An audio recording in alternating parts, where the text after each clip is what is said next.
Bonjour à tous, nous sommes le 25 août et on se retrouve aujourd'hui pour un nouvel épisode de BTS Actu.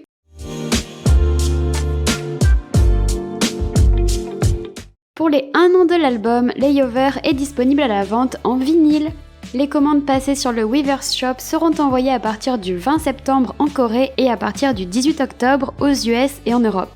À l'intérieur, en plus du vinyle, il y aura un set de 6 posters, un mini-livre de 6 cartes postales recto-verso et 2 PC.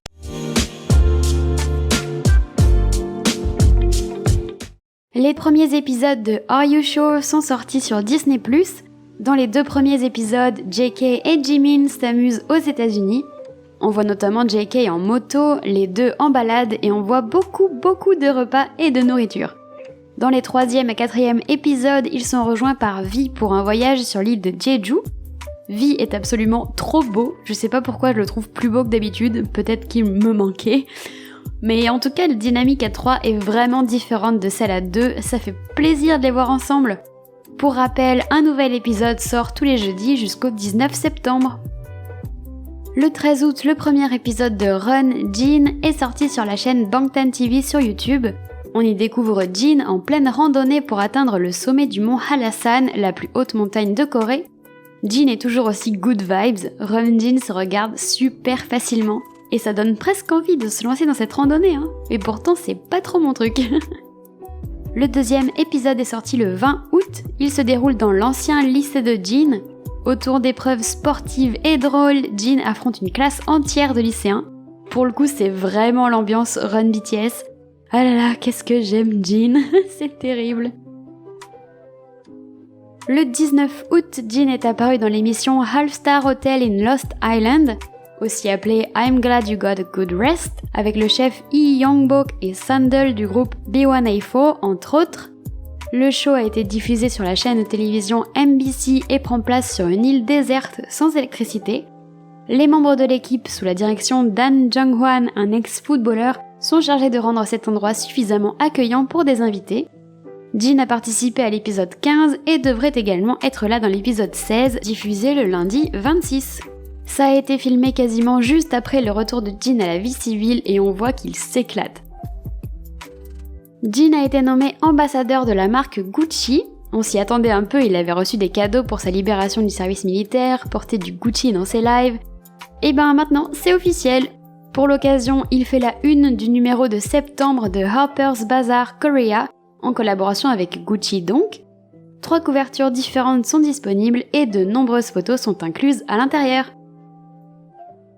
Essence a posté une interview de la team RM dans le cadre du projet Right Place Wrong Person. Elle est très intéressante pour en apprendre plus sur comment l'album s'est fait, sur les personnes engagées dans l'ombre. J'adore en savoir plus sur les noms qu'on voit simplement sur les crédits des chansons, alors c'est très cool. J'ai traduit l'interview en français, elle est disponible dans mon calendrier, dont le lien est dans la description, à la date du 20 août.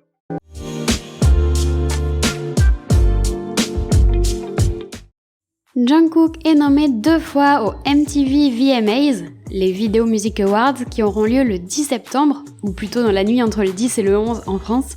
Il est nommé dans les catégories Best Collaboration pour Seven avec Lato et Best K-Pop.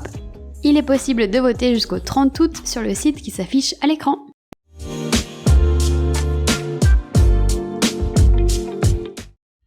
Pour ceux qui prévoient d'aller en Corée prochainement, vous aviez peut-être envie de vous rendre au café Magnate, tenu par le père de Jimin à Busan. Eh bien, sachez qu'il a maintenant changé de nom.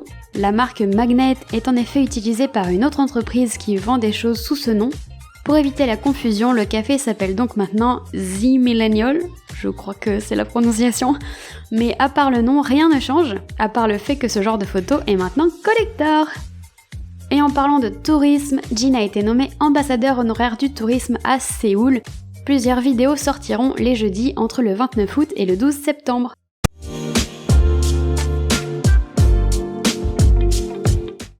Entre le 31 août et le 1er septembre, une chaîne de télévision japonaise diffusera du contenu pendant 24 heures pour récolter de l'argent en faveur de différentes causes comme le bien-être, l'environnement et le soutien en cas de catastrophe naturelle. Durant ces 24 heures, Jin apparaîtra dans l'émission Love Everyone's Zoo. Il se rendra dans un refuge pour animaux pour s'occuper de chiens abandonnés. Ça promet de jolis moments. Le documentaire I Am Still suit Jungkook durant son ère golden avec des images exclusives de sa carrière solo. Il sera diffusé à partir du 18 septembre dans les cinémas du monde entier. En France, ce sera visible les 21 et 22 septembre exactement. Les tickets sont déjà en vente, donc n'hésitez pas à regarder si les cinémas près de chez vous participent à l'événement. N'oubliez pas d'aller me suivre sur tous mes réseaux, tous les liens sont dans la description. D'ailleurs, c'est sur Instagram que j'ai le plus parlé de l'histoire récente qui secoue les armies, celle de l'incident de Suga. Dans la nuit du 6 août, alors que Suga revient d'un dîner durant lequel il a bu, il chute en garant ce genre de véhicule devant chez lui. Des policiers à proximité procèdent à un contrôle d'alcoolémie. Après une amende et un retrait de permis, Suga s'est excusé sur Weverse en disant ne pas savoir que conduire cet engin en ayant bu était illégal. Et Big Hit a fait un communiqué reprenant ça. L'histoire aurait pu s'arrêter là si la presse coréenne, friande de putaclic à gogo, ne s'était pas emparée du sujet. Elle fait de Suga un criminel, exagérant et déformant les faits au maximum. Il conduisait une voiture, il était ivre-mort, les policiers l'ont aidé à se relever en pleine rue. Tant de faits qui se sont avérés complètement faux une fois que les vidéos de caméras de surveillance ont été révélées. Après des jours d'enfer, certains médias se sont excusés pour leur emballement, mais bon, c'est trop tard. La désinformation a fait son chemin dans le crâne des internautes qui ne prennent pas la peine de chercher la vérité ou qui ne veulent surtout pas admettre qu'ils ont eu tort. On demande que Suga aille en prison, qu'il quitte BTS. Alors bien sûr, il a fait une bêtise. Et l'alcool, c'est dangereux. Mais pour avoir fait 500 mètres en trottinette, sans blessés ni dommages matériels, la réponse des gens est surréaliste et affligeante. On sait pourtant que le harcèlement moral, les conclusions hâtives, la désinformation sont des problèmes super graves en Corée et que ça mène à des drames, à des morts, beaucoup trop souvent. En tout cas, Suga a été convoqué au poste de police le 23 août pour répondre aux questions de l'enquête.